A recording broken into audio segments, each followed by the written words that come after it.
हरे कृष्णा। आज भाद्र पूर्णिमा श्रीमद् भागवत की जन्म तिथि पर आप सभी को बहुत बहुत शुभकामना है। जैसा ही अगहन मास में मार्गशीर मास की शुक्ल पक्ष एकादशी को मुख्यदा एकादशी व गीता जयंती कहा जाता है, ऐसा ही भाद्र मास की पूर्णिमा तिथि को श्रीमद् भागवत जयंती कहा जाता है। श्रीमद् भागवत की प्राकट्य दिवस कहा जाता है। इसी अवसर पर जो श्रीमद् भागवत को दान करता है,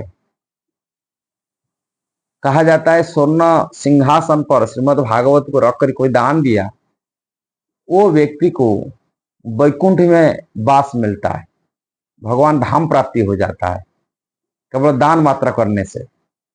स्वर्ण सिंहासन पर बैठाकर ही किसको दान दिया जाता है? श्रीमद् भागवत की, भगवान की वाणमय स्वरूप कहा जाता है श्रीमद् भागवत को।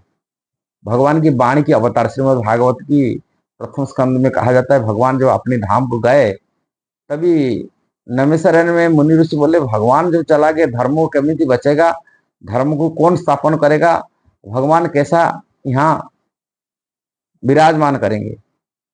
तभी कहा जाता है इसके उत्तर में, श्रीमद् भागवत भगवान जाने के बाद उनकी प्रतिनिधि रूप में रहे, विराजमान रूप में, और स्वयं भगवान का स्वरूप कहा जाता है, ग्रंथ स्वरूप हो श्रीमद् भागवत की स्वरूप ये धरती पर रह रहे। ऐसे ही अलग अलग पुराण में वर्णन किया गया, भगवान की चतुर्था विग्रह कहा जाता है जो धरती पर उपलब्ध है सभी लोगों के लिए।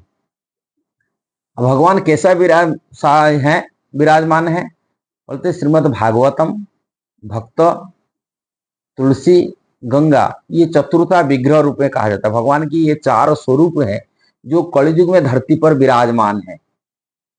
और भगवान की साक्षात्कार करने के लिए कोई चाहता है, भगवान को पाने के लिए चाहता है, कि भगवान से जोड़ने के लिए चाहता है, भगवान की भक्ति करने के लिए चाहता है, ये चारों की संगति करना चाहिए, इनकी संस्पर्श में आना चाहिए, उनकी लाभ उठाना चाहिए, तभी व्यक्ति का जीवन की कल्याण हो पाएगा, ये मनुष्य जीवन सार्थक बन पाएगा, आत्म कल्याण हो पाएगा। भगवान की वाणी की स्वरूप होने के नाते, भगवान की विग्रह होने के नाते, भागवत की प्राकट्य दिवस होने के नाते आप सभी को शुभकामनाएं है। भागवत की ये जो प्राकट्य दिवस पर इसका भी फायदा लेना चाहिए। क्या फायदा लेना चाहिए? जो अनजान व्यक्ति हैं उनको भागवत की दान देना चाहिए। और भागवत को किसकी दान देते हैं तभी इसका भगवान को दान देने का जैसा मिल जाएगा प्राप्ति, जैसे भगवान किसको दे दिए, जिस कारण से वो व्यक्ति का उद्धार हो जाएगा, संसार बंधन छुटकारा मिल जाएगा, अनादिकाल से संसार बंधन छुटकारा मिलेगा। हमारे परंपरा के आचार्य थे भक्ति सिद्धांत सरस्वती महाराज, प्रभुपाद जी गुरु जी थे, गौड़ी मठ के फाउंडर थे, संस्थापक आचार्य थे। उन्होंने कहा करते थे, लाखों हॉस्पिटल खोलने से जो फल प्राप्ति नहीं होता, लाखों हॉस्पिटल खोल के दवाई चिकित्सा करने से जो फल फायदा नहीं होता, ये एक व्यक्ति की यदि भगवान धाम को भेजने के लिए सहायक बन जाते हैं तभी उसे लाखों हॉस्पिटल से भी बढ़कर होता है। तो अनादिकाल संसार बंधन छुटकारा लगा हुआ है, छुटकारा नहीं मिला, जन्म मृत्यु चक्कर में जीवात्मा फंस रहा है, बार बार दुख भोग रहा है। किंतु भगवान के संस्पर्श में आने के, श्रीमद् भागवत की संस्पर्श में आने से व्यक्ति संसार बंधन छुटकारा मिल जाएगा, भगवान धाम को प्राप्ति कर लेगा। क्या भागवत की ये गुण है, केवल पढ़ने से, श्रवण करने से, उनकी संगति करने से श्रीमद् भागवत की निश्चित जीवात्मा संसार बंधन छुटकारा मिलेगा।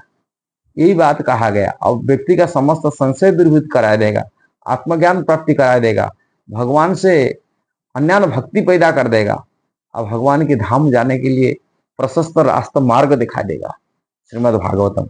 इसलिए उनकी प्रकट दिवस पर सबको तो शुभकामना। और भागवत की वितरण करिए।